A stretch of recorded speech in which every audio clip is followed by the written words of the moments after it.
ఇప్పుడే జీ5 app download చేయండి. చూడండి మీ ఫేవరెట్ టీవీ షోస్ ఎప్పుడైనా ఎక్కడైనా. డాక్టర్ గారు, మరి కొంతమందికి రోజు ఏ ఆసనాలు వేయాలి అన్న గుర్తు ఉండదు, లేదంటే అంత ధ్యాస అన్నది పెట్టరు, కానీ ఫిట్నెస్ గా ఉండాలి అని అనుకుంటూ ఉంటారు.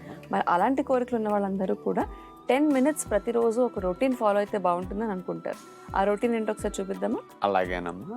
మామూలుగా ఉద్యోగ వ్యాపారాలు చేసేటప్పుడు శరీర అవయవాలన్నీ, కండరాలన్నీ, జాయింట్లన్నీ పట్టేస్తూ ఉంటాయి. ఇంటికి వచ్చిన తర్వాత కూడా నొప్పులతో పడుకోవాల్సి వస్తుంది. అసలు ఫిట్గా ఉద్యోగ వ్యాపారాలు బాగా చేసుకోవాలి, ఎంత స్ట్రెయిన్ అయినా బాడీ సపోర్ట్ చేయాలన్నప్పుడు ఈ బాడీని స్వాధీనం చేసుకోవటానికి కొన్ని మార్నింగ్ టైం ఎక్సర్సైజ్ చేస్తే మంచిది. ఒక 1/2 డజన్ ఎక్సర్సైజులు సుమారుగా మనం ఇప్పుడు చూపిస్తాం.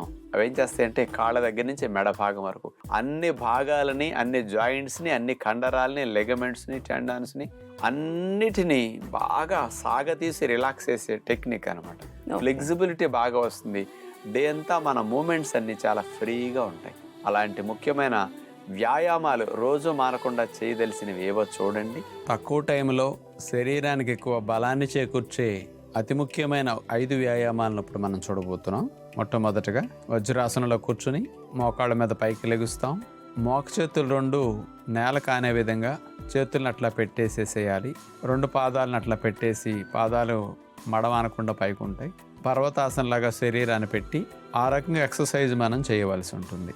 మోకాళ్ళు ఆనకూడదు, తల భాగము ఛాతీ భాగం ఆనకూడదు. మోక చేతులు పాదాలు మాత్రమే ఆనతాయి.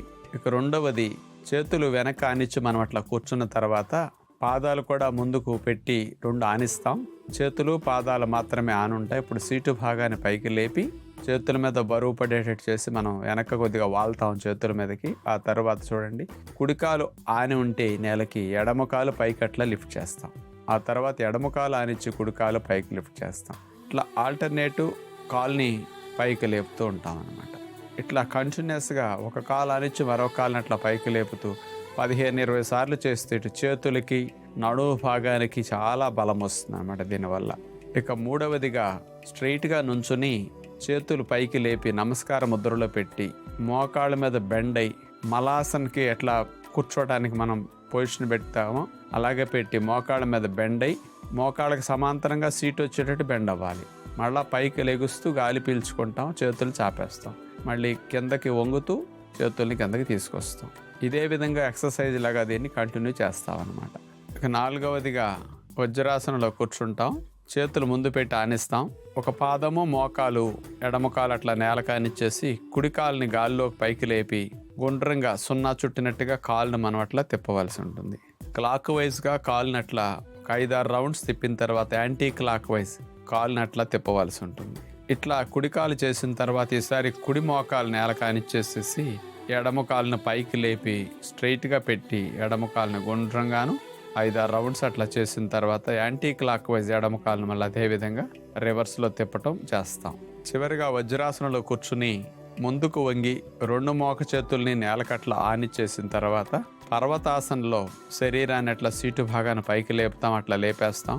పాదాలు వేళ్ల మీద ఉంటాయి, మడవ ఆనకుండా ఉంటుంది. కాళ్ళని స్ట్రైట్గా పెట్టి అట్లా ఉంచుదాం. తక్కువ సమయంలో శరీరానికి ఎక్కువ బలం రావడానికి 5 రకాల వ్యాయామాలు బాగా ఉపయోగపడతాయి. చూసారు కదండి, మరి ప్రతిరోజు 10 నిమిషాలు ఇలా మనం కేటాయించుకోగలిగితే కనుక మన శరీరం కోసం చాలా బాగుంటుందని డాక్టర్ గారు చెప్తున్నారు. ఈ 10 నిమిషాల రొటీన్ కూడా చూడడానికి చాలా సులువుగా ఉంది కాబట్టి ప్రాక్టీస్ చేసి చూడండి. డాక్టర్ గారు, మరి ఈ పరోటాల్లో ఈ వెజిటబుల్ స్టఫింగ్ చేసింది చాలా టేస్టీగా ఉంటుంది, చేయడానికి కూడా సులువుగా ఉంటుంది, తింటే కూడా చాలా రుచికరంగా ఆరోగ్యవంతంగా ఉంటుంది కదా.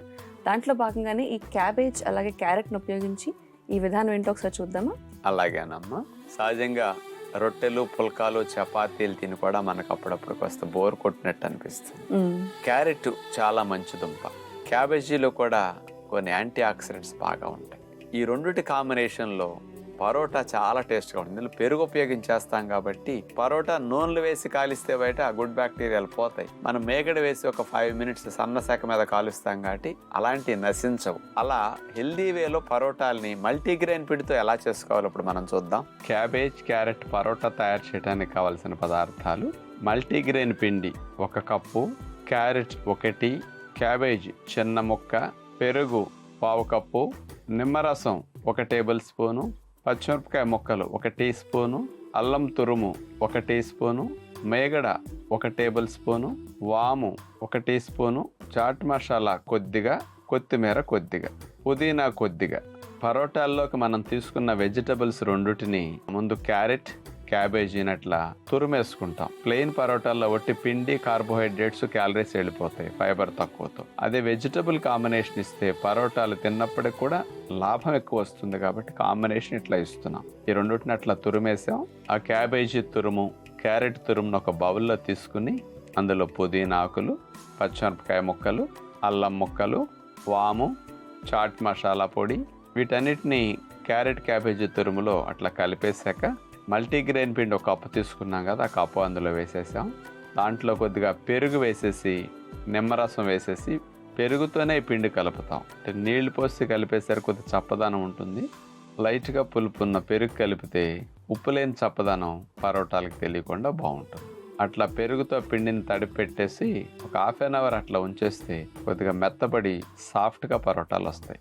ఆ తర్వాత ఆ పరోటా పిండిని తీసుకుని అట్లా రోల్ చేసి మనకు కావలసిన షేప్లో అట్లా ముక్కలుగా కట్ చేసుకుని ఒక్కొక్క బాల్ తీసుకుని పుల్కా కర్రతో అట్లా ప్రెస్ చేసి మనకు కావాల్సిన షేప్లో పరోటాలు అట్లా చేసుకుని కొంచెం చూడటానికి మంచిగా రౌండ్గా ఆకర్షణీయంగా ఉండటం కోసం హ్యాండిల్ ఉన్న మూతలు అట్లా తీసుకుని దాని మీద నొక్కి ప్రెస్ చేస్తే చాలు, కరెక్ట్ షేప్ కట్ అయ్యి మిగతాదంతా తొలగించేసుకుంటే చూడటానికి బాగుంటాయి. దాన్ని రేక్ మీద వేసి సన్న సెక్క మీద కొద్దిగా కాలిన తర్వాత దాని మీద మేగడ రాసేసి రెండు వైపులా తిప్పి ఇట్లా మెల్లగా కాల్చుకుంటాం. కొద్దిగా మేగడ రాసుకుని కాల్చుకుంటేనే పరోటాలు బాగుంటాయి. ఎందుకంటే లోపల మనం నూనె వేయలేదు కాబట్టి పైన మేగడ రాయటం వల్ల పరోటాలు సాఫ్ట్గా రుచిగా బాగుంటాయి. చూస్తారు కదండి, మరి పిల్లలకి వెజిటబుల్స్ పెట్టాలంటే కష్టపడుతూ ఉంటారు చాలా మంది పెద్దవాళ్ళు. వాళ్ళందరికీ కూడా ఇలా పరాటాను పెడితే కనుక పరాటాతో పాటు వెజిటబుల్స్ కూడా వెళ్తాయి కాబట్టి ఆరోగ్యాన్ని అందించే విధానం ఉంటుంది. ఆయన ఏదైనా తిట్టినా నేను అడ్జస్ట్ అవ్వాలని తల్లిదండ్రులు చిన్నప్పటి నుంచి నేర్పారు కాబట్టి ఒకవైపు కోపం అన్నా మరోవైపు శాంతం ఉండేసరికి ఘర్షణ లేకుండా దాంపత్య జీవితం, విడాకులు లేకుండా 99% విడాకులు లేకుండా జీవితం సాగించారు. కుటుంబం అల్లరవ్వలేదు, బయటికి గొడవలు రాలేదు. అలా ఉండేది ఆ రోజుల్లో. కానీ ఈ రోజుల్లో ఏమిటంటే ఆడవారు కూడా చదువుకోవాలి, మంచిది, కానీ చదువుంటున్నది, ఉద్యోగం ఉంటున్నది, నువ్వెంత అంటే నేనెంత అంటే ఎప్పటికీ సమస్య తెగదు. రెండు చేతులు కలిస్తేనే శబ్దం వస్తుంది. మనం బాగుండాలి అంటే ఆయనకంటే మన మానసిక స్థితి ఏమన్నా మరీ డౌన్గా ఉందా, అయితే మనకంటే ఆయన మానసిక స్థితి మరీ డౌన్గా ఉంటే ఆయనలో మార్పు రావాలన్నప్పుడు ఆయన మారాలి అని అంటాం తప్పంట. నేను ఈవిడలో లోపం ఎక్కువ ఉందని ఆయనకు అనిపించవచ్చు.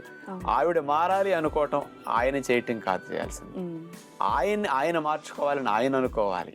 ఎందుకంటే అడ్జస్ట్ అవ్వాలంటే అది లేనిది అడ్జస్ట్ అవ్వలేం. అందుకని వాళ్ళల్లో మారాలి, మార్పు తీసుకురావాలి, ఘర్షణ పడకుండా ఉండాలంటే ముందు మనలో మార్పు రావాలి అనుకోవాలి. అందుకని ఆ ఘర్షణ పెరగకూడదంటే అడ్జస్ట్ అయ్యే నేచర్లో ఫస్ట్ ఓర్పు, శాంతం అనేది ఎవరిలో ఒకరికన్నా ఇది కొద్దిగా ఎక్కువ పర్సెంటేజ్ ఉండాలి. శాంతానికి, ఓర్పుకి మించిన పవర్ఫుల్ వెపన్ ఇంకొకటి లేదు. దానికి మించిన మందు ఈ ప్రపంచం ఇంకొకటి లేదు. ఏదో ఒక జంటగా ఇట్లా ఉండాలని రాసి ఉంది, కానీ మా జంట మంచిగా ఉండాలని కూడా రాసి ఉంది అని స్వభావంతో మీరు అడుగులు వేయండి, మంచిగానే. జీ5 యాప్ డౌన్లోడ్ చేసి అన్ని ఎపిసోడ్స్ పూర్తి ఉచితంగా చూడండి.